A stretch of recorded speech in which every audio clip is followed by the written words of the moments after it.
Hi, my name is Hamed Ghanbari. I am the Managing Director at Canada Energy Audit. I make these videos because we get a lot of questions on many topics.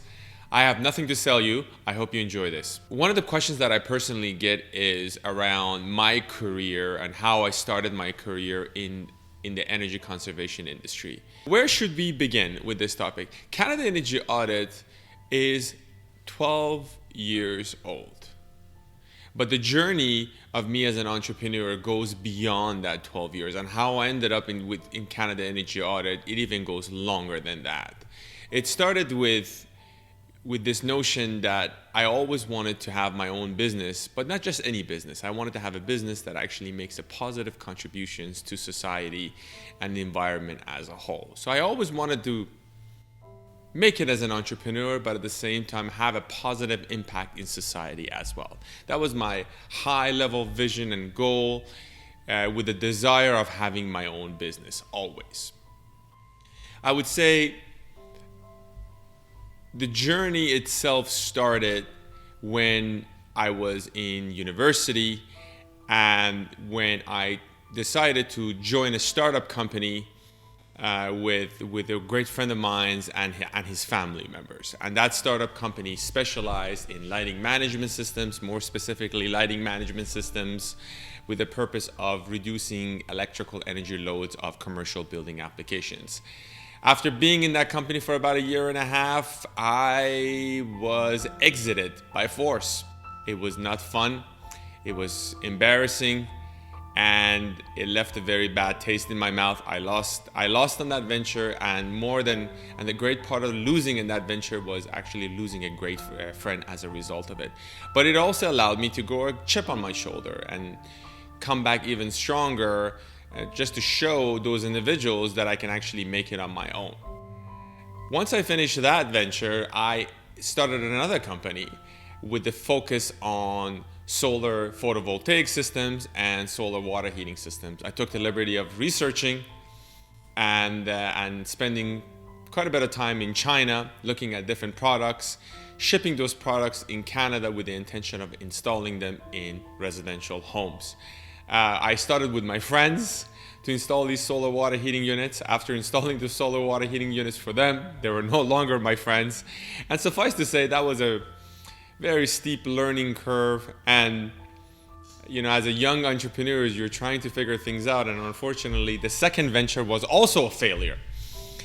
But I remember one day I was on the top of the roof playing with the universe, not knowing what I'm going to do with my life, in debt because I bought all these solar panels, in debt because of my school, and all of a sudden I see an individual with what I know now is a blower door system, walking into someone's house, doing an energy audit, and exiting. And I look down, and I looked at that energy advisors, and right then I knew that perhaps I should be spending more time on the ground and less time on the roof. And that was the inception. That was the inception of Canada Energy Audit. I became an energy advisor. I worked as an energy advisor for 2 years, and then I joined Canada Energy Audit shortly after. The beginning of the venture itself was not easy by any shape or form. We were in a rebate-oriented businesses where the business is significantly impacted by whether there are rebates available or not. At the beginning, working at Canada Energy Audit, I had to have another primary job. I used to work in a bank 9 to 5. And when I was not working in the bank 9 to 5, I would put on my overall, I would get in my Toyota Corolla, and I will go do home energy audits. What I learned, if you really want it bad enough and you have proper grit in place, you can accomplish anything. And that was a reason I was able to kind of take that ventures and my 2 failures and bring it to this level. Another reason why I was able to bounce back from those failures, and this is one of the common questions that I get, is that how are you able to turn 2 failures into success, is that a couple of things. My why was very strong.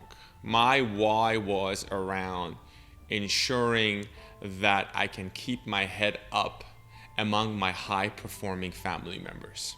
I come from a very accomplished family, and the last thing you want is to be the kid that finishes last. So to avoid those uncomfortable dinner conversations, I almost knew if one fails, you simply start another one, because you don't want to get into those dinner conversations and have those uncomfortable discussions that you haven't made it just yet.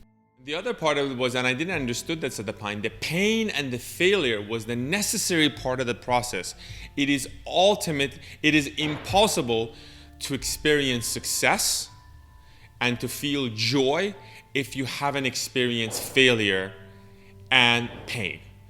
They go hand in hand together, and you need to go through it. You need to go through the process.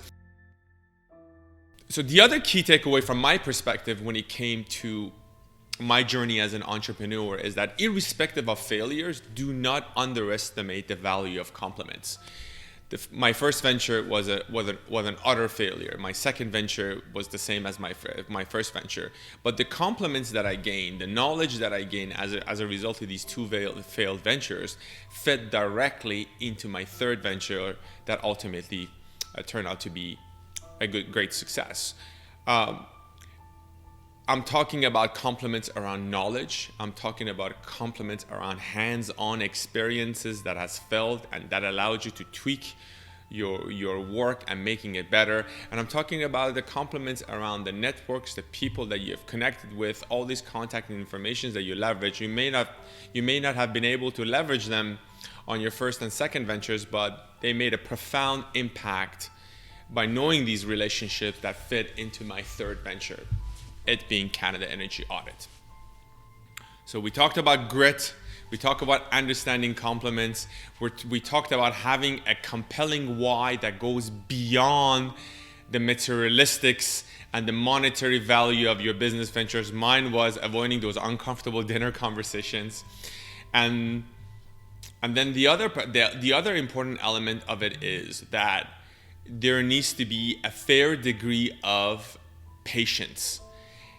If I look at the business venture now and where we are with Canada Energy Audit versus where I was 12 years ago, I wouldn't have thought it would come to it.